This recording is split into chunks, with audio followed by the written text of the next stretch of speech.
Hello again, I'm Stephen Jerome, and I'm going to continue from my garden here in the south coast of California.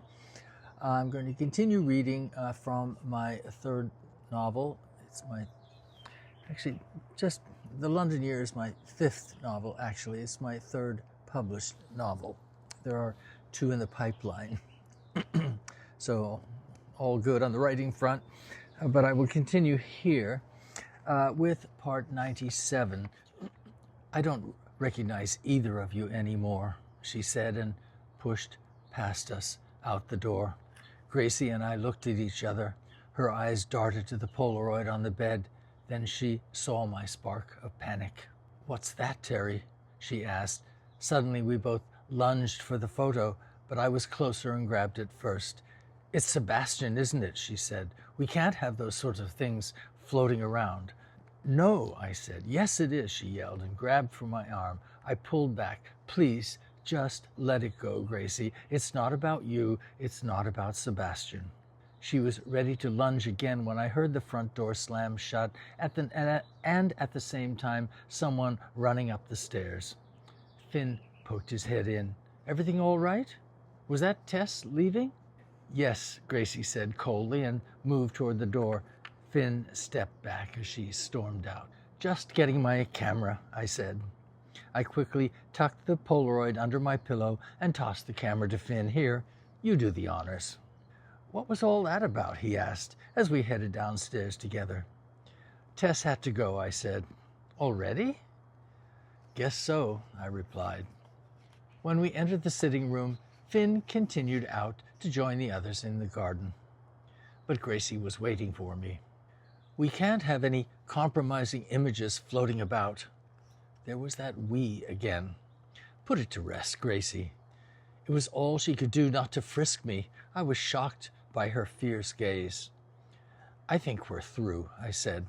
She took a deep breath. "I'll talk to her," she said, meaning Tess. "No, Gracie, I'll talk to her. Whatever you're on about has nothing to do with Tess." "It's just that Sebastian is very..." "Enough," I said too loudly, cutting her off immediately. "I get it." Gracie looked nervously over her shoulder toward the patio. "We better join the party," she whispered. When we stepped outside, Francesca addressed me. "Did Tess leave already?" "She wasn't feeling well." My tone suggested there was nothing more to say. "Poor dear," Francesca replied very diplomatically, and left it at that. Colin was demonstrating the radical addition of raisins to the green salad. "It's Mediterranean," he said to Gracie. "Do you like olives?" "Oh, no, she protested. "How about a picture?" Finn said, waving my camera. "Come on, everyone." "Oh, yes, a picture," Francesca trilled.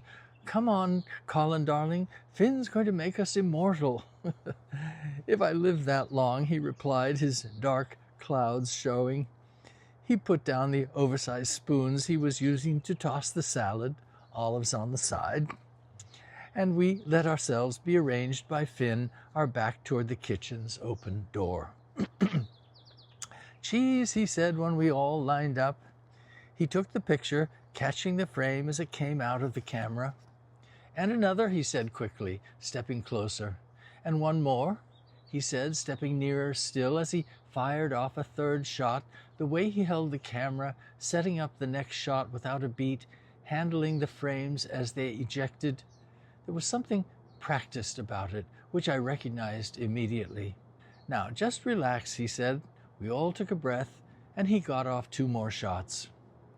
"I'd like one of those," said Colin.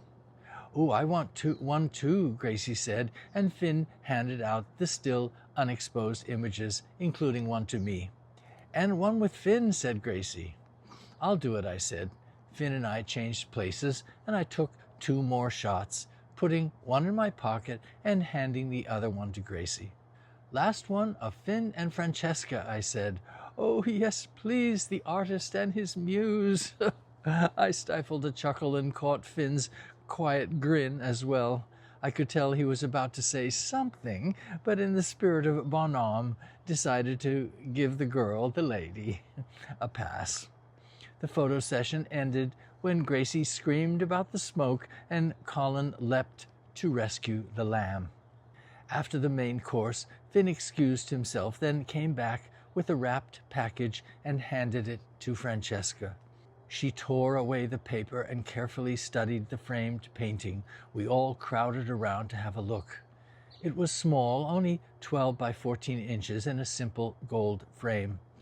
The likeness was there, but submerged under heavy layers of paint, just as he'd explained it to me. He had painted history first, with the face of Francesca.